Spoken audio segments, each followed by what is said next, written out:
Bonjour Awa, Bonjour. je te laisse te présenter et nous parler un peu de ton parcours et de ton histoire. Alors, je m'appelle Awa Sen, j'ai 29 ans. Je suis née au Sénégal et à l'âge de 5 ans, je suis arrivée à Besançon. Donc, j'ai fait une partie de ma scolarité ici jusqu'au lycée. Je m'entraîne dans le club du Doux Sud Athlétisme. Je pratique le 100 mètres haies. Avant ça, j'ai fait du basket au club à Besançon aussi. Et ensuite, je suis partie en Belgique pour réaliser mes études d'orthophoniste. Donc, je me suis entraînée là-bas pendant quelques années. Et ensuite, je suis revenue en Franche-Comté, donc à Besançon, et j'ai fini en Suisse. Maintenant, du coup, à Bienne, où je m'entraîne et où je travaille. Voilà. Et j'ai découvert l'athlétisme grâce à ma grand-mère. À la base, je voulais faire de la danse classique. Elle trouvait que j'étais trop grande, donc j'avais déjà 12 ans à l'époque.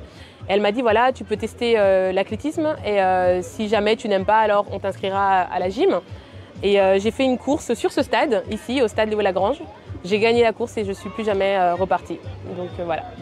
Très bien. Et du coup, comment te prépares-tu à une course? Est-ce que tu as un rituel? Oui. Comment tu te prépares?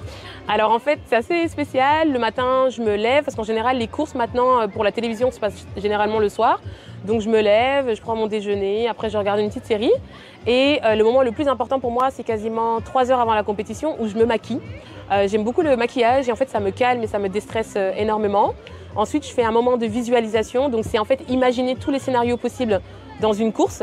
Donc c'est un exercice qui dure entre 5 et 10 minutes.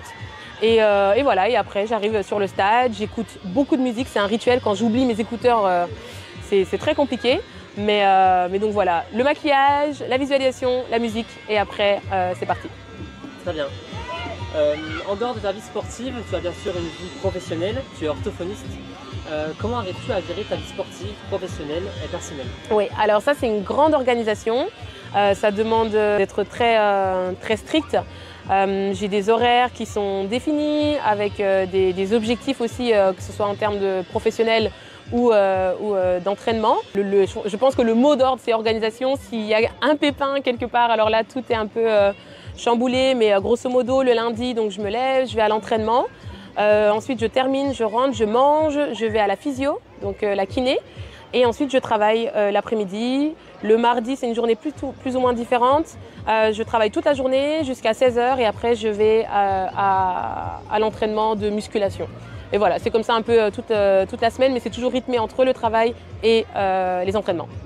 Ok, ta vie sportive, qu'est-ce que t'apporte finalement le soutien de Keolis dans son mobilité? Oui, alors c'est vrai que quand j'ai reçu le soutien de Keolis, j'étais vraiment très heureuse. C'est voilà, un gage de confiance de leur part, aussi de motivation pour moi, parce qu'il y a toute une équipe derrière qui me soutient, que ce soit dans les moments difficiles ou aussi dans les bons moments.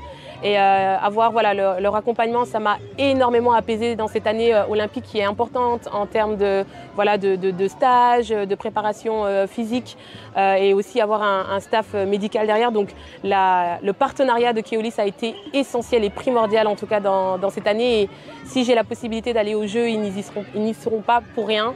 Et voilà, je les remercie tous les jours pour cet accompagnement. Dans moins de 2 heures, tu porteras la flamme olympique, donc ici à Besançon, au départ du stade. Qu'est-ce que tu ressens là? Oui, alors pour l'instant ça va. Je pense que ce sera vraiment au moment où je vais avoir la flamme dans les mains. Il va y avoir un peu de stress, mais aussi beaucoup de fierté. Comme je l'ai dit il y a quelques mois, quand voilà, on m'a annoncé que j'allais porter la flamme, j'étais très honorée parce que je connais le palmarès de nombreux sportifs bisontins et d'avoir été choisie par la mer, ça a été vraiment voilà, une énorme fierté pour moi et pour ma famille.